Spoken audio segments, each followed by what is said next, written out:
Welcome to the Yoga Teacher Circle podcast. I'm your host, Taylor Ray, yoga teacher. You are needed now more than ever, and your unique voice, message, and offering needs to be shared with the world.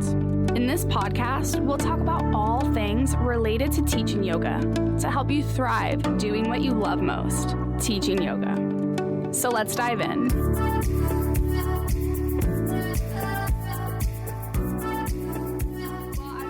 To have Donny here today, and I'm thrilled to introduce you. Man, I have known you, I don't even know how many years at this point, over 6-7 years-ish, I'd say. And I've seen you just skyrocket in the impactful work that you are up to and doing in the world right now. It's been awesome to watch you grow and evolve and share your message and your story. So you do many things. You're a yoga instructor, you're a mindfulness teacher, you're a personal development coach.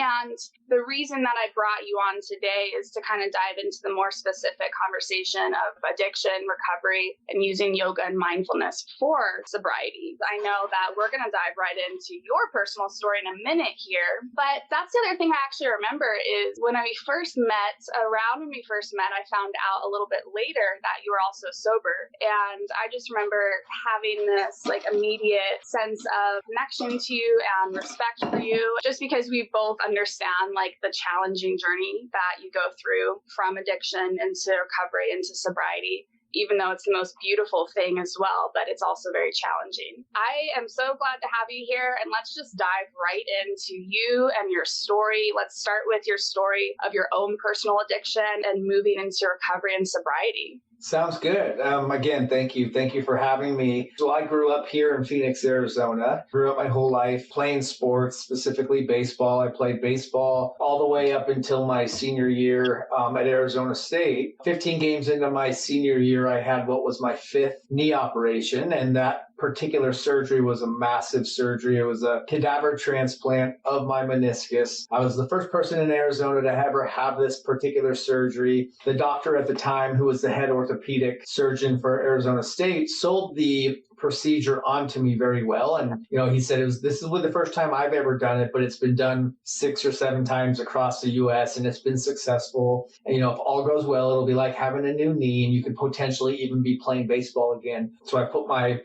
trust in the hands of the doctor, and that I woke up the next day from that surgery and I just knew I would never play baseball again, from the massive signs and scars of trauma on my knee to just the unbearable, undescribable pain I was in. I knew baseball was a wrap. It was over for me. And it was that day and for many years after is where my world got turned upside down from a life of an addiction to primarily prescription pills. I did plenty of other drugs, a lot of other stuff, but really that is what had its grip on me, where that is what I needed to take every single day just to feel normal. It wasn't even about getting high, especially at the end.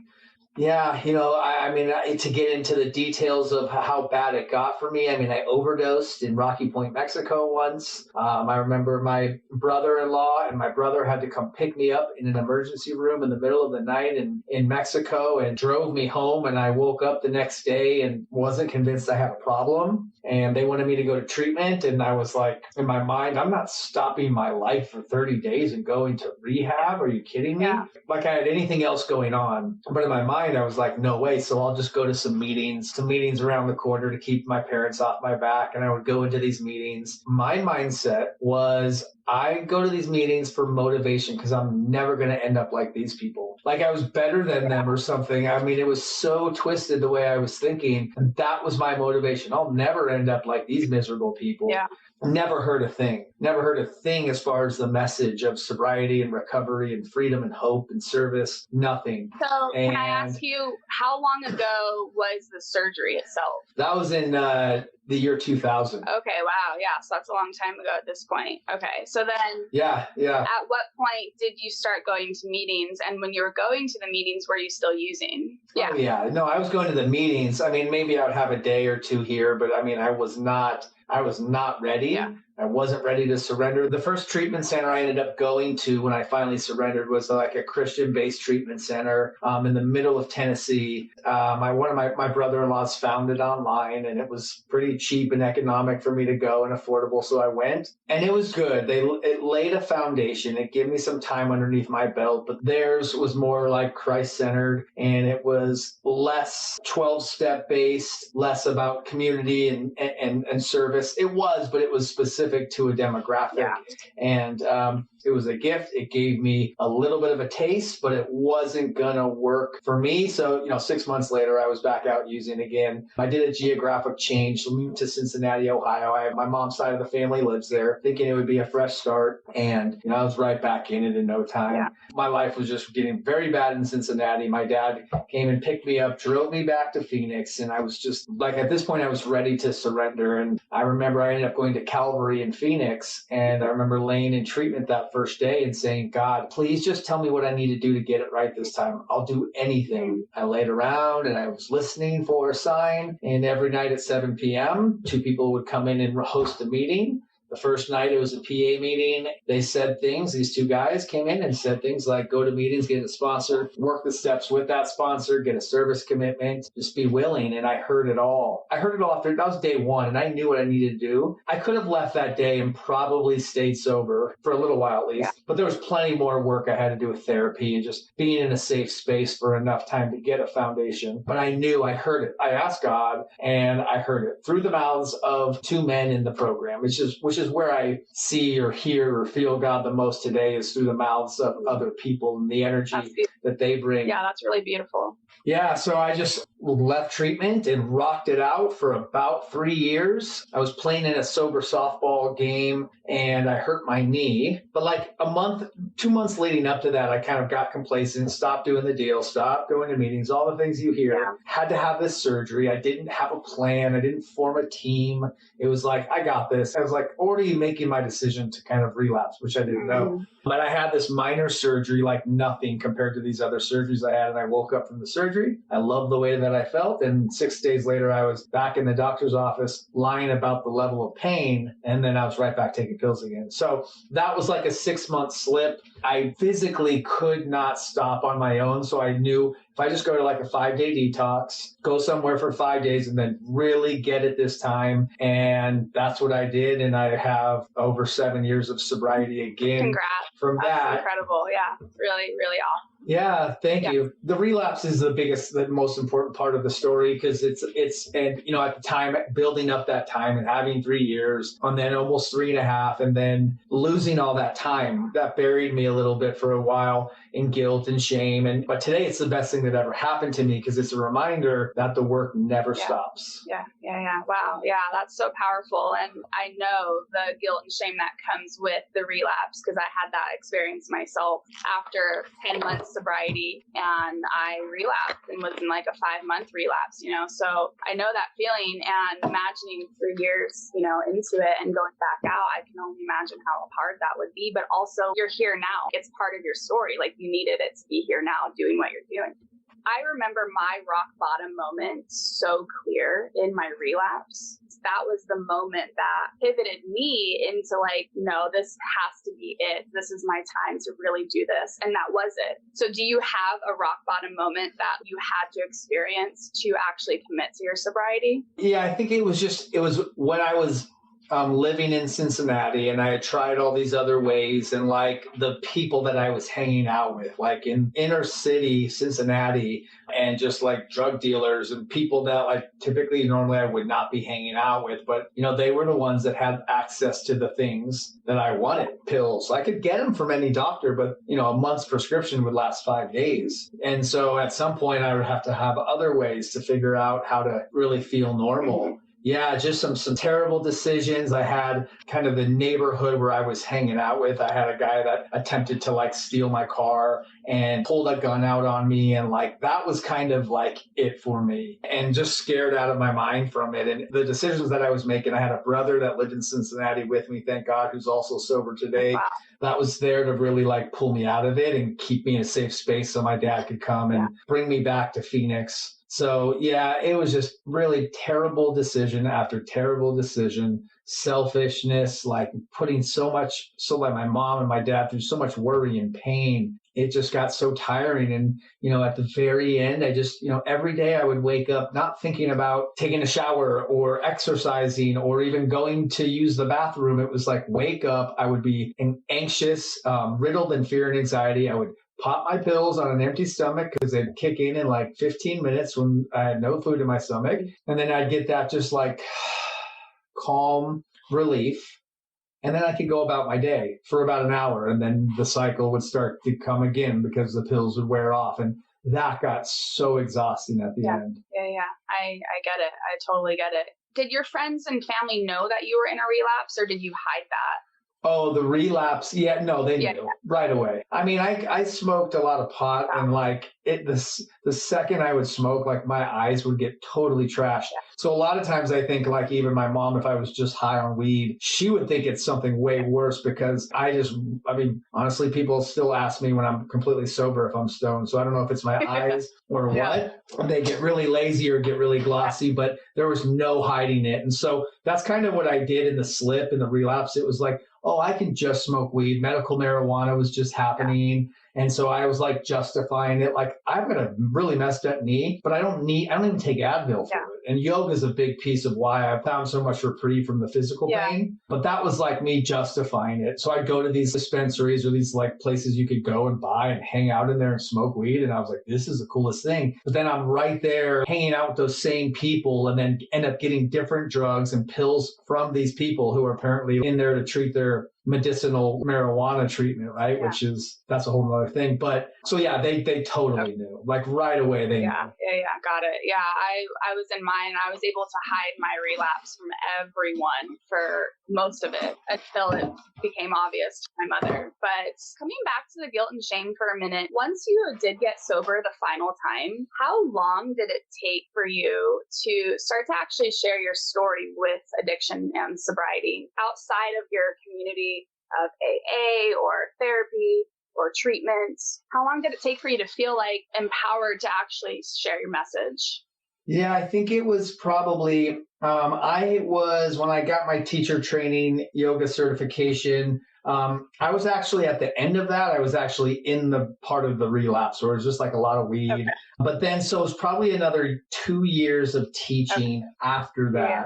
Maybe 1.5, 2 years. And it was, I believe you've gone through the same training with Off the Mat Into the World. That was really like what really activated everything. I mean, Sean Horn is really the one for me that made yoga make sense. Going to her first class at a Wanderlust festival and she starts talking and I'm like, this girl is talking to me. And then she starts talking about looking at other people and understanding that they're just doing the best they can with what they have. And I'm like, is she in treatment, recovery? Yeah. Because she's like speaking that language, and Sean is sober, but she's not like actively in recovery, but she knows the deal. So I talked to her after class and she said, I'm doing this off the mat leadership training. There's actually one in Minneapolis in 1 month. And I was like, I'm there. Yeah. And I signed up for it. I ended up having somebody actually gift and they heard what I wanted to do and actually sponsored my training. Awesome. So I go there and then that just completely changed everything, because in that training, they task you with a Save a project to go back into your community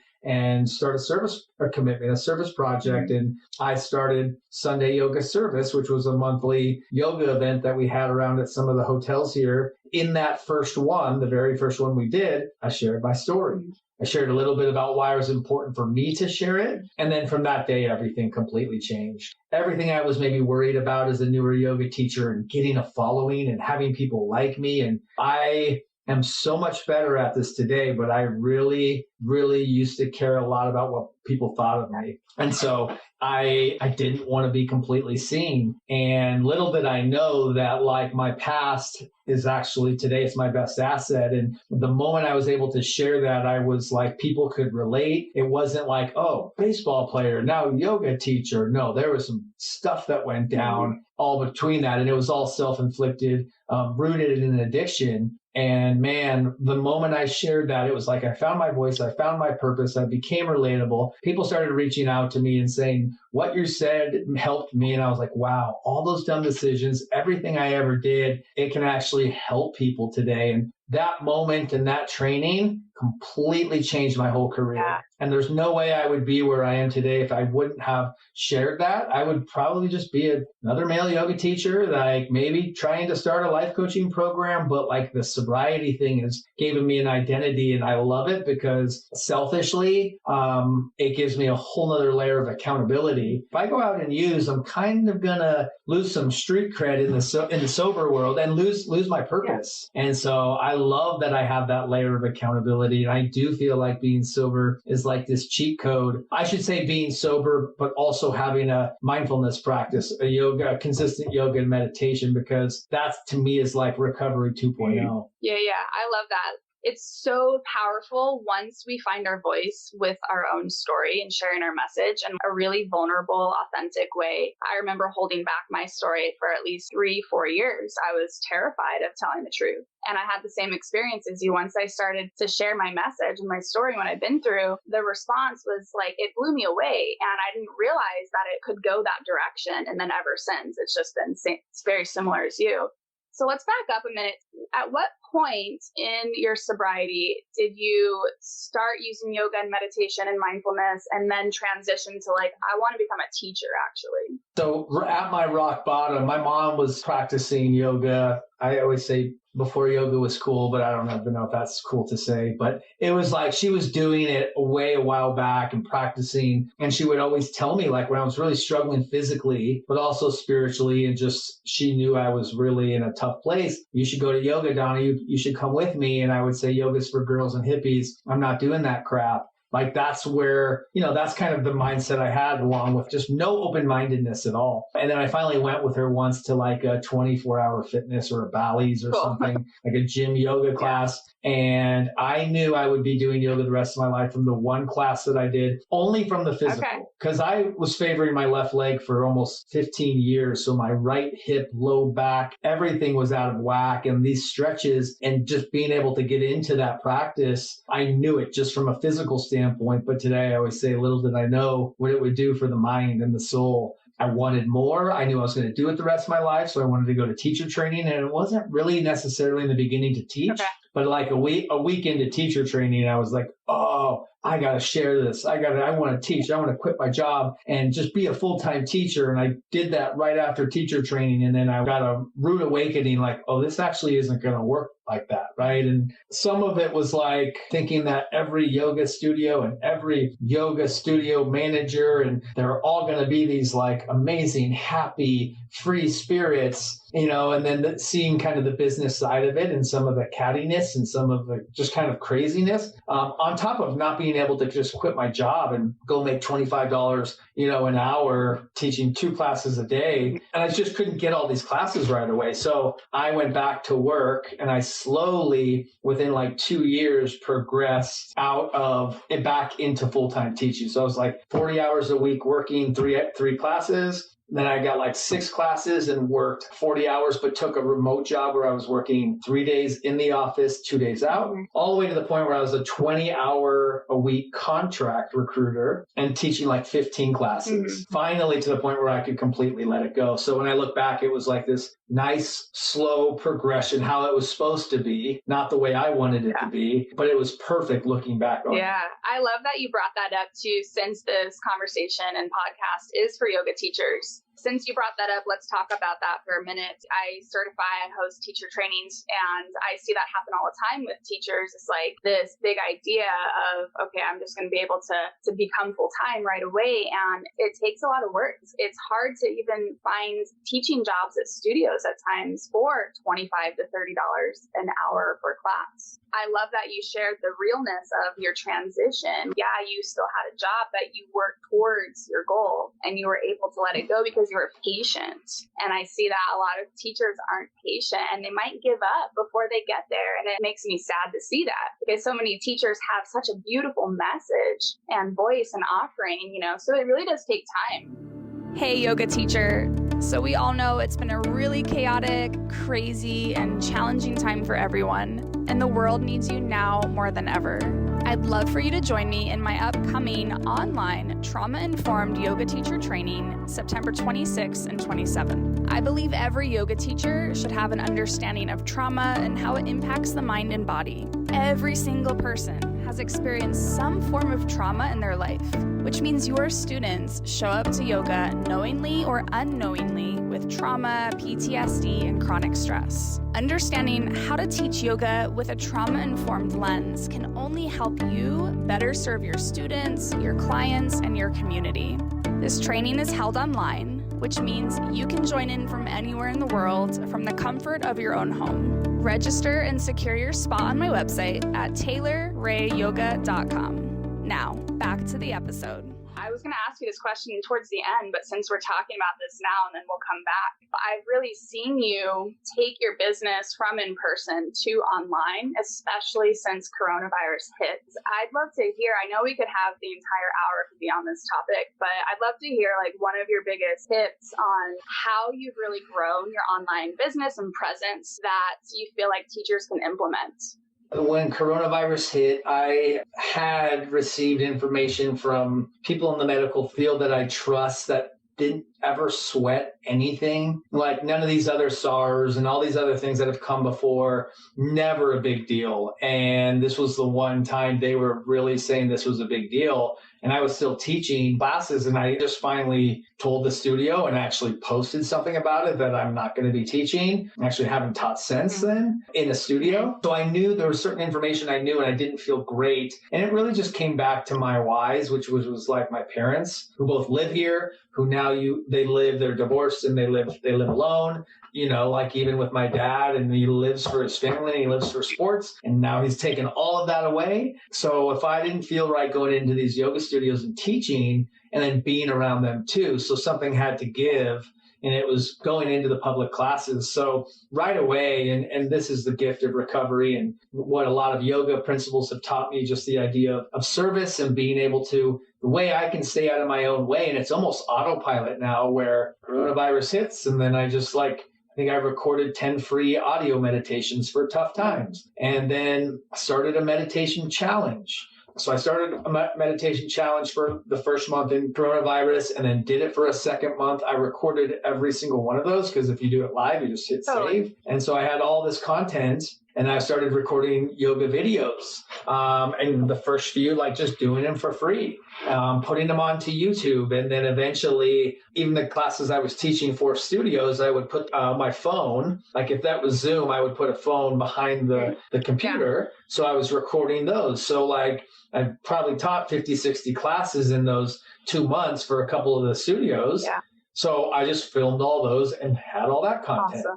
So now there's this massive library of meditations and yoga, and I just had to be okay with making the investment to pay somebody to create a platform where I could have a subscription model. And to me, I don't know what the future holds for yoga studios. I'm unfortunately, a lot will struggle, some won't make it, but that doesn't mean we don't need teachers out there. And part of my mission is to reach as many people as possible. And so if I'm not leveraging technology, then I'm not aligning with my mission. Yeah. I mean, now just the fact that I have so much time back, and I'll never have the time now to teach 18 classes, 15 classes that I was teaching, as many as 15 less than 8 months ago. So the 30 minutes getting there, the 30 minutes back, it's not just an hour of teaching, it's way more than that. Yeah, it's so much more. I remember when I was teaching up to 22 classes a week, never again. I will never do that again.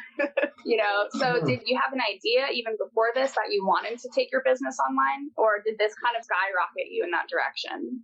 It was kind of happening. So I have an online coaching program. My coaching program is called The Shift. It's transformation of the mind, body, soul. And it implements personal development, yoga, mindfulness.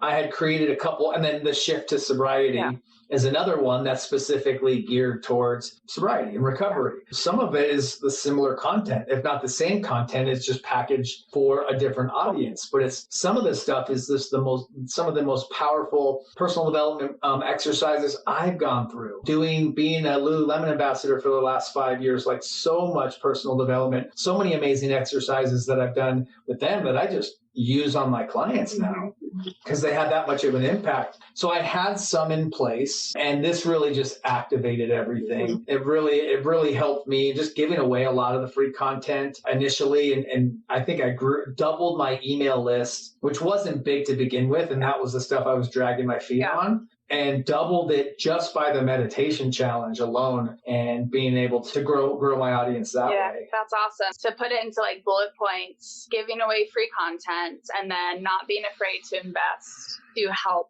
grow the business. Yeah, and getting over myself about talking into a camera. I always reference, I don't know if you've seen the Mr. Rogers, the newer one with Tom Hanks, and he talks about when he's looking into the camera, he just thinks about that one kid who's struggling right now that he could be helping. Yeah. And so when I resisted this, I didn't want to put the phone up and like talk into it. Yeah. And then I think about the one person, and if my mission is to reach as many people as possible, it's like what Sean Korn says, it's like, how dare we not? How dare I not like carry this message? Yeah. And so when I'm able to, get over yourself, share your message, share what's on your heart, be vulnerable. I feel like if you're not authentic, and I tell newer teachers or teachers in teacher training, the best thing you can do is be you and be authentic and speak from the heart. Yeah. When it comes down to it, I've taken some classes from some pretty well-known yoga teachers who built their way up, and their sequencing and Sean's sequencing is as basic as it gets. So simple. It really is. Yeah, but it's her words and it's her heart and it's her energy. So, but like, I think about, this is great for the newer teachers, coming back to being so worried about what other people think of me, is that for the first probably 2 years, I'd write down my sequence, the 3 different sequences, whatever it was going to be. And then there was always like 2 or 3 nuggets, like spiritual nuggets I wanted to say. And those were written down on this little index card, and it would be by the music. I would have this little security blanket there that I could go back to in case I forget the sequence. I can go back and look at it. And I was like obsessively worried about messing up the sequence for like 2 years straight, and gave so much energy to that. And then one day I forgot my sequence and nobody cared. Yeah. Nobody cared. And I was like, oh my God, I have been bugging out about this and nobody cared. Yeah. And so that's just a great, be you, be authentic, teach from your heart. Otherwise, you're just another yoga teacher that's spitting out sequence posture names. Yeah, and not really teaching the meaning of yoga. I love that. And I teach my teachers in training that as well. It's like, if you forget something, just crack a joke, make it fun and funny. Like, oh, what's next? It's absolutely okay. And we're our own worst critic. We get in our own way. I love that you said that, because it's really not about us. It's not about us. It's about who can we serve and how can we help spread this practice. That's so healing and beneficial. Yeah, those are some great nuggets for new teachers. Let's kind of circle back now. In the beginning of your recovery and sobriety, what were the main tools and practices that really helped you? And how does yoga and mindfulness really help people in the early stages of recovery specifically? Yeah, the early practices, the consistent yoga and meditation. So I feel like I still go to, well, not right now, but I would go to one men's meeting a week that, it was the first meeting I went to over these last 7 years, every Saturday, 7 a.m. It was kind of my non-negotiable when I was in town.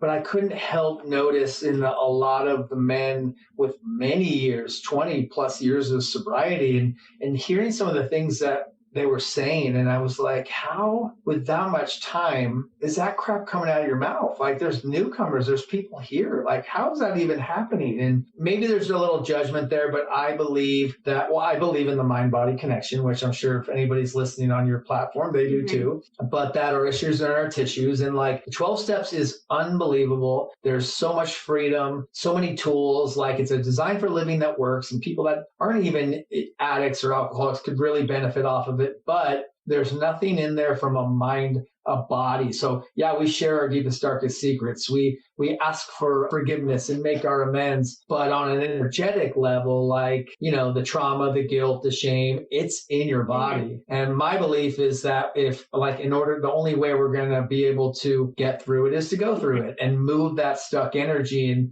that's the missing piece, in my opinion, to the 12 steps is yoga or any form of just mindful, intentional movement. Yeah, where you're actually moving your body and connecting it to your breath and working through some of the stuck, suppressed issues, trauma, whatever it might be. So it is essential for me today. And this is like emotional sobriety and long-term sobriety is my first hour of my day is absolutely sacred. There's non-negotiables. Nothing gets in the way, but it doesn't matter where I'm at, traveling, in a hotel, in the middle of nowhere, finding time to do my meditation before I look on my phone. And right now, it's not looking at my phone for the first hour of my day. That goes in waves, but I've really try to be consistent with that because I encourage that in my coaching clients because I know what it's done for me. But just making sure really I walk my dogs, I do my meditation, and I move my body. And it's not even yoga every day. Sometimes I do the spin bike or like a HIIT class or something for at least 20 minutes or jump on the rebounder and trampoline and just get that in. And those are my non-negotiables. And then I can start to get a little bit more reactive and respond to emails and do those things. But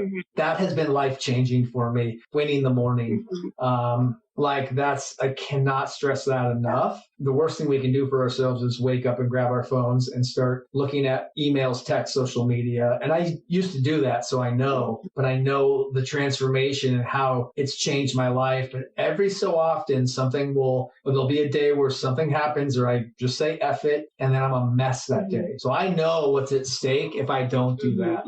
Yeah, it's interesting that you brought up too, listening to people that are like 20 plus years sober and the negative, toxic cycle that they might have still been in. That's the reason. So when I first got sober in my treatment center, we had to go to AA program in rehab. And so it was a forced thing, which I was okay with, but I never connected personally. Like my yoga and meditation and mindfulness was what I used. And I remember my therapist, who was very gung-ho about the 12 steps, telling me that if I didn't do them, if I didn't go to meetings, that I would relapse. And I just never believed that because I was like, well, I have another path though. Yoga, meditation, mindfulness, like that is what I connect to personally. It's because I was seeing a lot of what you just said in the meetings, a lot of toxicity. So many of my friends relapsed in there. I stayed in a negative crowd by going. And instead of being outside of that, what was possible, growth and healing. And I remember telling my therapist, just watch me then. Like, if you don't believe that I'm going to stay sober through another path, just watch. And I still am, So I love that you combine and see kind of the missing pieces, maybe not for everyone, but for some people, that mindfulness and that connection to inner self, inner listening, self-love. That's such an important piece that does get skipped, I think, from an AA program or 12-step program. And I remember also using, and they're similar, the yama and niyama. Like those were my practices in early recovery. No harm, telling the truth. And there's a lot of crossover from that to the 12 steps. And I think that that's really beautiful. Absolutely. And I won't discredit like even the things that are game changers in 12-step programs are community. Human connection. I believe the opposite of addiction is connection. So when we start getting disconnected, that's where things can get messy. And then service. There are some amazing things in that connection. And part of the reason I still would show up at my 7 a.m. meeting, it wasn't always about me. It was actually to help others. Like maybe there's something I can say because there'd be times I would leave there or even walk out early sometimes because I was just not feeling it. But so it's looking for the similarities, not the differences, implementing these other practices, the personal development, the meditation and the yoga. And it's cool because now it's a career and I get, I can be paid and be taken care of financially by doing all of these same things. And one might say like from a sobriety standpoint, well, you get these old school AA guys initially with my launch of the shift to sobriety. And I'm getting like comments like, well, you can get that for free in AA. And I'm like, well, you actually can't. You can get AA, but you can't get what I'm offering. And people, in a sense, giving me crap for making money, which, by the way, like the shift to sobriety that I launched, I'm not making any money off that. It costs way more to launch the program on my website. So initially for a second, it's like I get a little annoyed by that, but I know my intention and that's what it all comes down to. Yeah, totally. Let's talk about why do you even think that people turn to drugs and alcohol in the first place? And I love that you said connection and community. And I truly believe that as well. Lack of true, genuine connection to other and a sense of community and genuine support, unprocessed trauma, and not feeling into what we need to, like go through it, not bypassing it. So what do you see, since you do so much work with other people in sobriety? What's like that common kind of theme that's woven through everyone's story about why they turn to it in the first place? It's a whole lot of lack of self-love. It's unfaced fear, unresolved trauma, an unwillingness to do the work. It's being closed-minded, not getting honest with themselves, and then getting honest with other people. But it's our wounds. It's our core wounds, and it might be all the way back from childhood, or it might be something else a little bit later. But essentially, it's the idea of disconnection, and we disconnect from the world and we disconnect from the planet when we start to disconnect from ourselves. And whether people unresolved trauma or pain, we bypass the pain by numbing out, and numbing out might look like taking a drink or doing drugs or popping pills, or it might mean grabbing your phone. It might mean getting busy. Even right now, if you talk about whether you're in addiction or not, listening to this in the pandemic, everything you're seeing out there, like, what mindful self-compassion teaches us is, the three components are really self-kindness, which just means put a supportive arm over your own shoulder like you would a friend who is struggling. But typically we don't do that. We beat ourselves up. We judge our bodies. We self-critique. We call ourselves names. So it's that idea of, being your own best friend, being your inner ally instead of your enemy. And then the second piece is common humanity. Common humanity says that if you're a human being, you will struggle. We're all flawed works in progress. We're all going to make mistakes. We're all going to mess up. We're all going to suffer. We're all going to go through tough times. That's the common peril, the common struggle that connects addicts and alcoholics. Ideally that this whole thing with everything you're seeing out there, whether it was coronavirus, Black Lives Matter, any other stuff,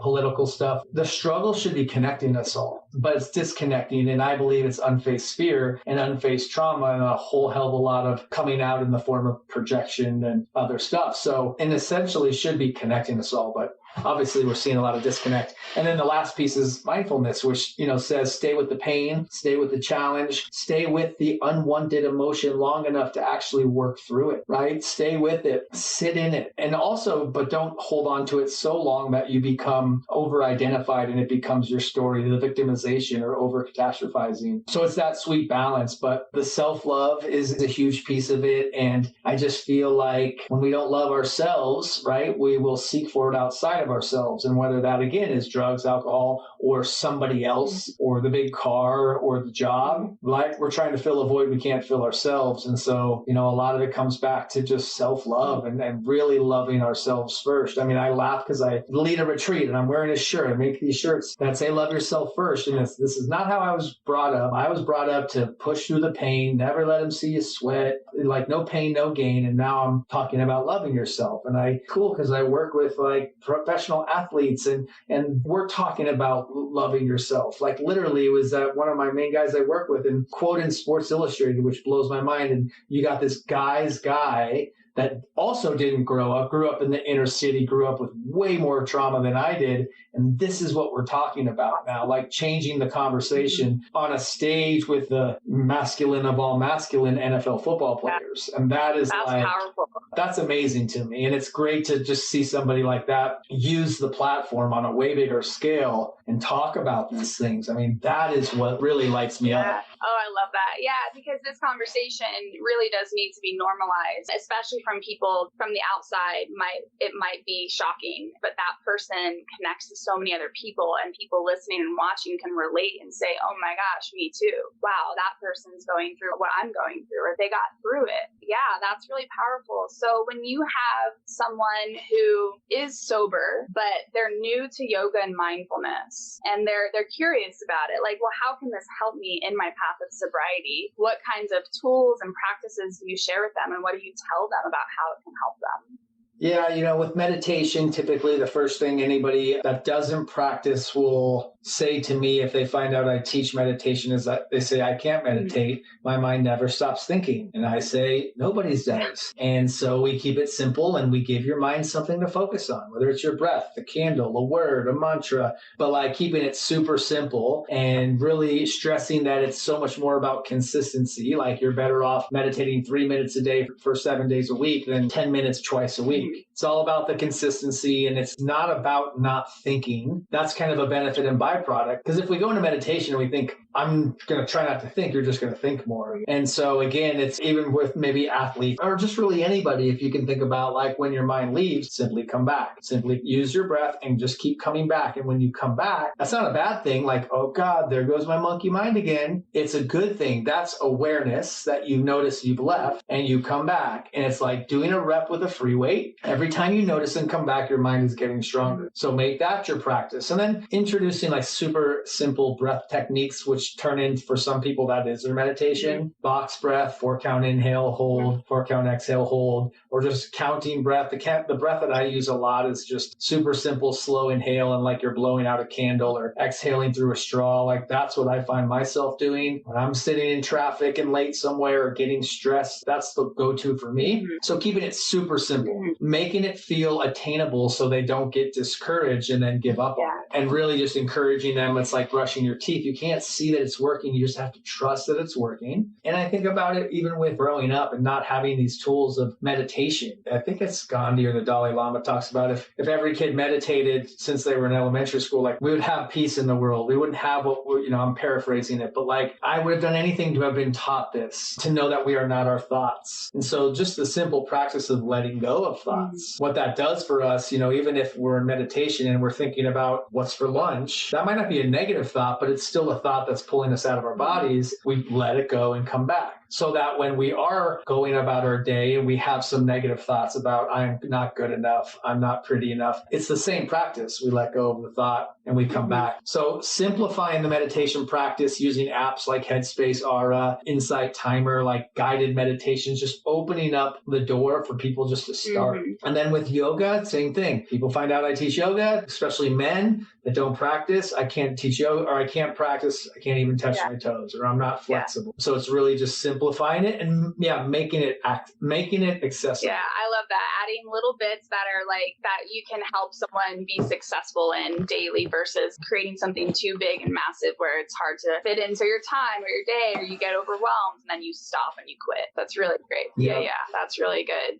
So I've heard you say this before, and I've said it before, I can resonate that now living a sober life, you're living a life beyond your wildest dream. And it's so awesome to hear you say that. It's so inspiring and makes my heart really happy. How do you express to people what that feels like to actually not only be sober? You were saying maybe the guy at 20 years that's also not happy, but they're sober, versus like you're sober and you're living an empowered life, like you're in your purpose and you're really doing it. How do you express that to people?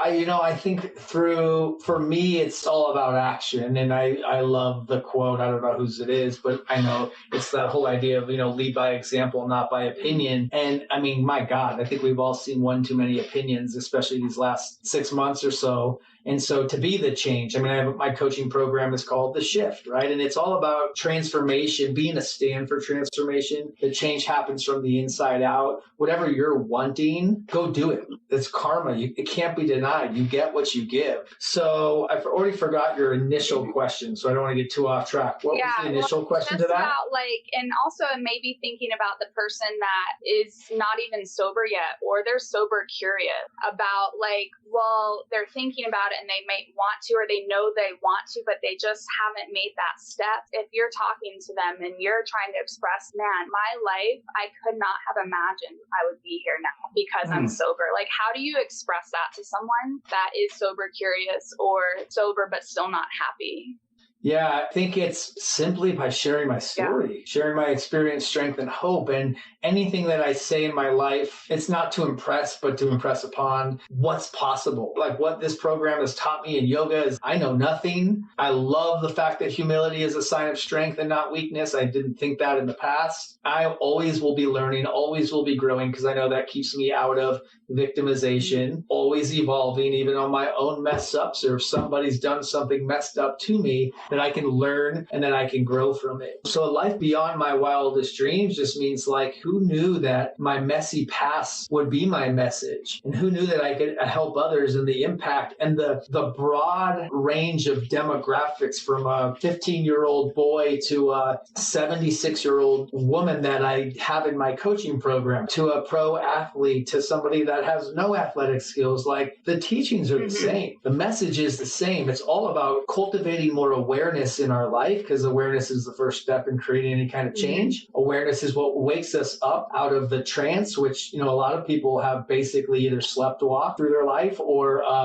they've been moving at warp speed their whole lives, right? So they have this story of I'm not enough, which probably came from their parents or from somebody in their childhood, or their first partner. And so they go out in life and they try to be enough, and they go and they do the next thing, and they keep looking around the corner and checking the next item off the to-do list, and they're crushing it in life in terms of career and business. But relationships and everything else is failing miserably, right? And it's a loop that we get caught in, and awareness is what brings us out. So it's all about the consistency of the practices that bring more awareness into our life, that bring us above the line into consciousness, to know like, hey, I'm here, I'm being present, and having tools to be able to give people your time and not feel like I need to be looking around the corner and checking off the next item on the to-do list. Like, still be productive, but bring an energy that feels calm and centered. Like, that's the best way to lead, is to carry a calm presence, not be like a disaster and a hot mess, even though like you're at the top of the ladder and you're the CEO, but what you're giving back to the people is toxic. So I just think a life beyond my wildest dreams means freedom, sober, right? Sober's huge. The fact that being sober gives me this, I feel like, a cheat code in life, where like I can see beyond, and the 12 steps and everything is, I did get sober, but I don't know about you, but I don't think about drinking. I don't think about using. It's about being free. And mostly it's free for myself. And how cool that I can actually be selfish today, and I can start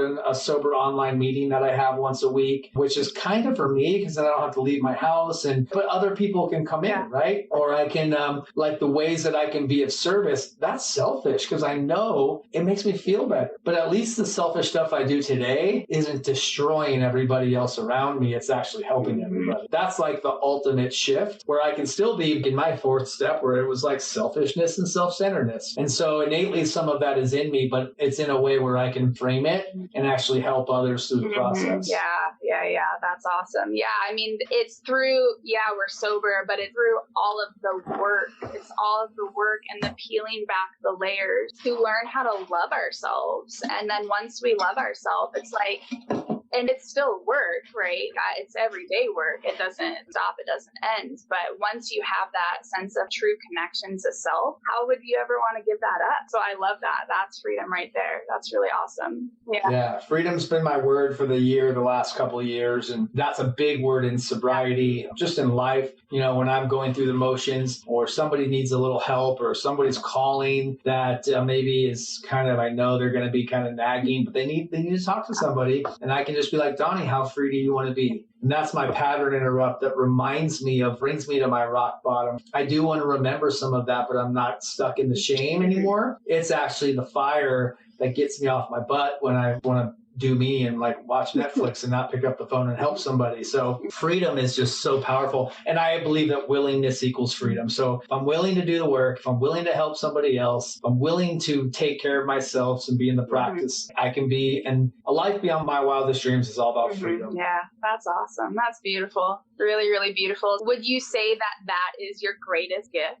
that you've received from your past with addiction, or do you have anything else to share about your greatest gift from it? Yeah, so freedom is a huge piece of it, but I think what often gets overlooked, call it yoga or sobriety, is the people that I've met with, people like you, other teachers, right? And mentors and friends, early on in sobriety, men that they know me one day, see me at a meeting, and they would authentically do anything to help, anything. And seeing them do that for other people. And then the people that yoga has connected me to, I mean, it is mind blowing to think of the opportunities that I've gotten, what I've learned, the mentors, getting to go to the Super Bowl last year. And it's all really because of yoga. I am like forever grateful and in debt to yoga and the people of sobriety. So really the people is like, it's just, and Lululemon, working for them, starting as an ambassador and working for the company and leading their own personal development. It's all because of yoga. It's crazy. Yeah, that's awesome. Yeah, the yoga community is amazing. The connections, yeah, that's awesome. So you mentioned earlier about one of your non-negotiables, but what are your top 3 daily non-negotiables that you have to do to fill up your own cup? Because the work you're doing is massive. You're out, you're serving, you're filling up other people's cups or showing them the tools to do that. What do you do to fill yourself up first?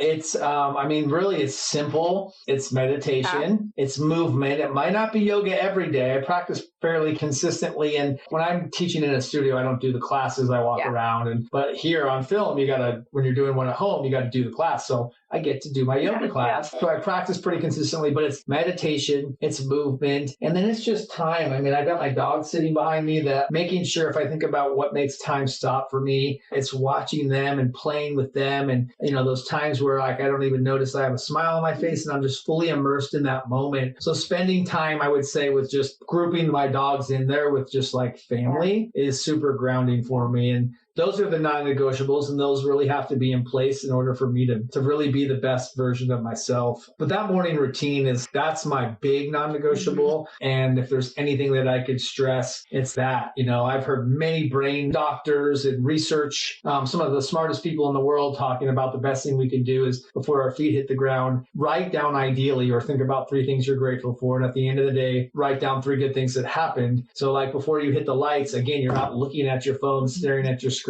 looking at all what's going wrong in the world or politics, and then you hit the lights and go to bed, because that messes with your sleep bad, which messes with your health if your body's not resting and restoring. So really winning the morning and the first hour of your day and the last hour of your day are sacred and game changers if you have the discipline and you can stay consistent with just knowing that you're taking care of yourself. Yeah, that's powerful. I actually also started just a couple weeks ago deleting both Instagram and Facebook off my phone in the evenings, completely remove the app, and then on weekends take the app off completely. And if I have to do any work, I'll do it on my computer, because I was noticing I would open the apps up without even realizing. And it was so unconscious. And it's like an addiction. It's a total addiction. And I started to realize, why am I even in this app right now? I didn't even think about opening it. And that's when I realized that I was actually felt addicted to it. So I started setting boundaries, and it's been the best thing ever. And now I've got my morning routine as well,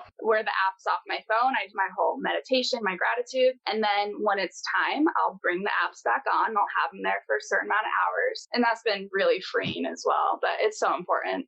Is there a way to time that, or do you have to manually do that each time? I manually do it. It's easy. You just click the app, delete, and then you go to the app store in the morning, and it just click the upload. It just uploads right away. It doesn't really take much time at all. Yeah, well, when you said I was opening up the apps, not even thinking about it, I remember, I don't know, probably a year and a half ago, I was in a yoga class and I went over to my phone and I was probably going to change the music, hit the Instagram app. I obviously wasn't teaching and looking at it, but I didn't even, that was the first thing that I did. And so, that was a good lesson for me too, to slow my roll on my screen time when it comes to that stuff. But there's balance there, because we're teachers, we have to grow our brand. And, if you can get to the point where I have help now and have paid for that, where they can do that part of it, or I'm really building that up. And when I'm on there, there's intention behind it, not going down the rabbit hole. Absolutely. Yeah. I've had to set hours for myself. That's when I go on, I work on my business and brand, connect, all of that. So delegation is key. It's awesome. Let's start closing up with, what work are you currently doing? Are you immersed in? Are you sharing? And what programs do you have going on right now? So I've been doing my own Mindfulness X, which comes from like positive psychology. I've been doing it's like do at your own pace training. That's kind of the stuff that I'm doing, which is cool because they give you a lot of content to teach back. My programs, my big things, I just launched a shop, an online shop that has shirts like this one and some cool other ones that say find your center, highly meditated, trust the process, water bottle stickers. There's that stuff on there. I have a nonprofit called Aftermath Community, which supports the friends and families that get left behind when one of their loved ones dies from the disease of addiction. That is like, I don't know if in your leadership training it off the map, but we sat in a circle and we each had to answer that question, like, what's the one thing that breaks your heart more than anything? And for me, that's what I was going to share. And the lady sitting right next to me starts talking about how she just lost her son to a heroin overdose 2 months before that. And so I'm immediately thinking about what it would have been like for my mom to have to wake up every single day knowing she lost her baby boy. And now I've had plenty of friends and plenty of people close to me who that has happened to. So that's why I'm started this nonprofit, and the proceeds are going towards that. I put up one of those birthday fundraisers on Facebook today for it. So that, and then my online coaching, my 90-day coaching program, which is one-on-one. We do them most of the time Skype or FaceTime like we're doing here, or Zoom. I don't know if people know if they're using Skype anymore. I think it's on Zoom now. Using Zoom. Yeah. So, but the 90-day program implements one-on-one coaching, mindfulness. Everybody gets access. I have an online subscription that has meditation and yoga, do-it-your-own pace programs like the Shift to Sobriety, the Shift to Self-Love. All of that is on my website now. Okay. So staying busy with all of that stuff now. Congrats on the new store launch. That's exciting. I like the shirt. I'll have to go check it out. Oh, thank you. Where can people find you? Where can they connect with you? So it's my name is my website, DonnyStarkins.com. It's Donny with a Y. My Instagram is Donny_Starkins. Those are probably the easiest ways. I mean, the links, the profile, the link in my Instagram profile, which it might be that article I was talking about, but I'll change it back. My website will have all of that stuff. There's 10 free meditations. There's a journal on there you could download. There's a lot of free content also. And I also give every coaching, or like anybody that wants a free 45-minute coaching call, a free call too, and you can access all that information on the website. Yeah, awesome. Perfect. Well, this has just been awesome, Donny. I really appreciate you being here, sharing yourself, and connecting to the Yoga Teacher Circle community and podcast. So thanks again. Oh, thank you. And just an acknowledgement back. I mean, I think if there's any teacher out there that's kind of on a very similar path with different trainings and experiences and sobriety, it's definitely you. Yeah. So I appreciate the ask for having me on. And if there's any way I can help or be a resource, please let me know. Yeah, thanks, Donny. I really appreciate that. I really, really do. Thank you so much for listening in today. I'd love to stay connected with you in between episodes. You can find me on Instagram at Taylor_Ray Yoga and join the free private Yoga Teacher Circle Facebook group, which is full of some pretty awesome and badass yoga teachers.